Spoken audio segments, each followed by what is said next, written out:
Justice of Pakistan और इक्तदार के ऐवानों में बैठे हुए लोगों से भी गुजारिश है कि कोई ऐसी कानून साजी करें जिससे इस तरह के जो दरिंदे हैं जो कि किसी भी मौके का फायदा उठाते हैं, किसी की भी इज्जत तार कर देते हैं। Back to my YouTube channel. कैसे हैं तो हम दोस्त, उम्मीद करते हैं ठीक ठाक होंगे। आज की इस वीडियो में बात करेंगे मेहदी काज़मी की बेटी के हवाले से। यासिर शामी सामने आ गए। पहला इंटरव्यू सामने आते ही हर कोई हैरान, सुनते दर्दनाक कहानी।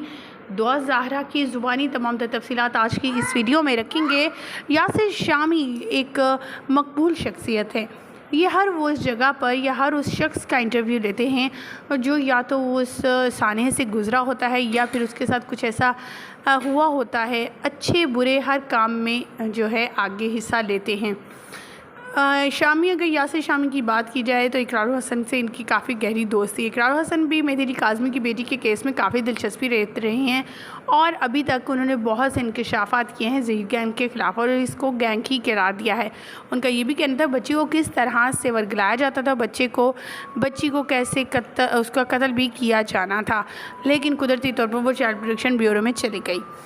अब जो है ये ख़बर आ रही है कि यासिर शामी जो हैं वो बच्ची का इंटरव्यू लिया और लेने जा रही हैं या लिया है। इसके अलावा ये कि उस बच्ची की जो दर्दनाक तकलीफ़ दे कहानी है जो अभी तक मंजर-ए-आम पे नहीं आई। अभी तक सिर्फ वही नैरेटिव सामने आ रहा था जो बच्ची का वो लोग दिलवा रहे थे। कभी वालिदैन के ख़िलाफ़ बुलवाते थे तो कभी कहते थे कि ज़हीर को कुछ हो गया तो मैं मर जाऊँगी या मैं कुछ कर लूँगी, और ये तमाम चीज़ें वाज़ेह रहें कि ये सिर्फ़ और सिर्फ उनकी ज़ुबानी थी। बच्ची अभी भी महफूज हाथों में मौजूद है और वहाँ पर मौजूद है जहाँ पर बहुत ही सख्त सिक्योरिटी है। तो ज़हीर तो जेल में जा चुका, तो फिर बच्ची अभी तक जो है वो कोई कदम क्यों नहीं उठा सकी। ये सिर्फ़ और सिर्फ गलत बातें थी जो बच्ची के दिमाग में डाली जा रही थी और लोगों को डराया जा रहा था। लोग भी डर गए जब ये इंटरव्यू सामने आया मेहदी काज़मी की बेटी का कि अगर मेरे शौहर को नुकसान पहुँचाया गया तो मैं अपने आप को कुछ कर लूँगी और इन चीज़ों के तमाम तर चीज़ों के जो है कसूरवार मेरे वालिदैन होंगे। यानी ये चाहता यही था कि अगर ये लोग उस बच्ची को नुकसान भी पहुँचाए तो सारा अटैक जो है वालिदैन पे आए, लेकिन ऐसा मुमकिन नहीं हो सका।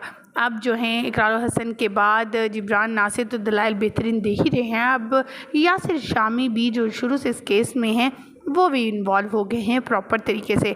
अब कहा जा रहा है कि यासिर शामी का कहना है कि वो अदालत से इजाज़तनामा हासिल कर रही हैं कि बच्ची को उससे मिल सके, उसका इंटरव्यू कर सकें चाइल्ड प्रोटेक्शन ब्यूरो में ही।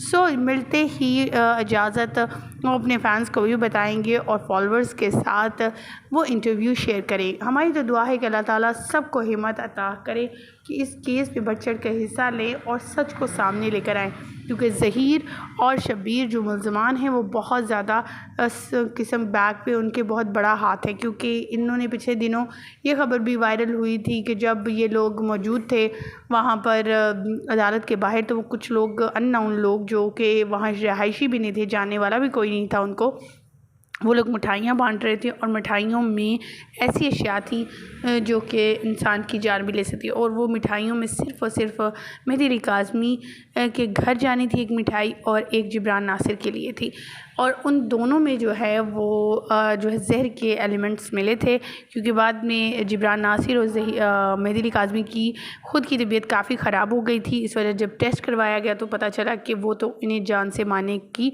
कोशिश की जा रही थी। वो शख्स कौन था, क्या ताल्लुक़ था, वो क्यों आता था, मिठाइयाँ क्यों बांटता था, ये अभी तक पता नहीं चला, लेकिन ये अंदाज़ा ज़रूर हो पाया कि वो इनका मेहदी काज़मी का और जिब्रान नासिर का बड़ा दुश्मन था। क्योंकि वो नहीं चाहता था कि ये केस ज़्यादा लंबा चले और उन्हें जो है इस केस से हटाने की एक और नई चाल चली जा रही थी। क्योंकि मुल्ज़मान ज़हीर और शब्बीर तो अब जेल की सलाखों के पीछे हैं, तो फिर कैसे मुमकिन है कि वो लोग सुकून से बैठ सकें जो इनको आगे किए हुए हैं, जो इनके सरगना बने हुए हैं। ख़वातीन व हज़रात, हमारी तो दुआ है कि अल्लाह ताला सबको अपनी हिफ्ज़ ईमान में रखे, सबकी बेटियों को अपनी हिफ्ज़ ईमान में रखे और हमारी इज़्ज़तों को बचाए, आमीन। अल्लाह ताला से ये भी दुआ कि अल्लाह ताला मेहदी काज़मी की बच्ची को जल्द से जल्द इस मुश्किल वक्त से बाहर निकाले और अपने वालिदैन से मिलवाए, आमीन। मुझे यहीं पर दीजिएगा इजाज़त। उम्मीद करते हैं आपको हमारी वीडियो पसंद आई होगी। आज की अपडेट के हवाले से आपके साथ शेयर करेंगे अपने सिटी कोर्ट के रिपोर्टर से वो क्या कह रहे हैं। जी सर, आज असल में केस की कोई हियरिंग या कोई नई चीज़ तो केस की अपडेट नहीं है, लेकिन जो चीज़ें आई हैं कुछ खौफनाक जड़ सब चीज़ें आई हैं। अगर आपको मैं बताना शुरू करूँ तो आप भी हैरान होंगे कि और व्यूअर्स भी कि ये हो क्या रहा है? मतलब आप देखें आपकी ज़ात को आपके जितने भी इस केस को रिपोर्ट करने वाले दोस्त थे, उनको कीचड़ उनके ऊपर उछाला गया। ज़ाहिर है मेहदी काज़मी साहब उनके ख़ानदान पे तो किया ही गया है। लेकिन तकरीबन जो रिपोर्टिंग करने वाले लोग थे, उनके ऊपर भी भरपूर तरीके से कीचड़ उछाला गया कि लोग पीछे हट जाएँ, लोग केस को रिपोर्ट करना छोड़ दें।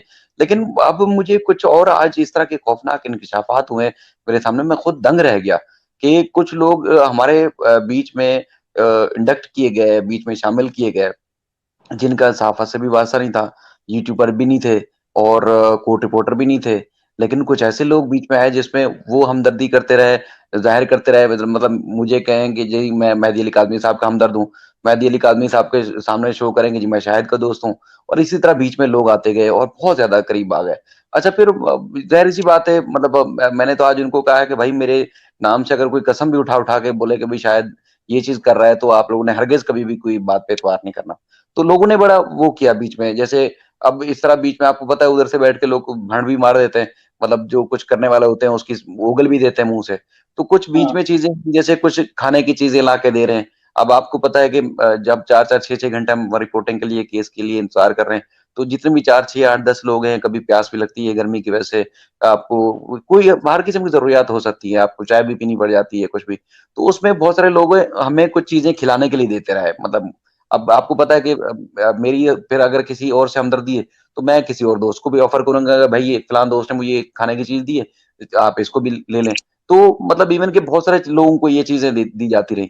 तो अब पिछले दिनों को ये चीज़ें हुई कि जिसमें बहुत सारी खाने-पीने की चीज़ें दी गईं, लेकिन वो हम यूज़ नहीं कर सके या हमने उस तरह नहीं की जैसे फेंक दी, यो ये की, तो पता चला कि वो तो इस मकसद के लिए दी गई थी और मुस्तकबिल में भी इस तरह के उनके प्लान थे कि मतलब वो चीज़ मतलब मेरे हाथों में दिलीप काज़मी साहब को दिलवा दी जाए, जिब्रान नासिर साहब को दिलवा दी जाए, इसको दिलवा दी जाए, तो खुदा ना खास्ता उनको उनकी ज़िंदगी को नुकसान पहुँचे।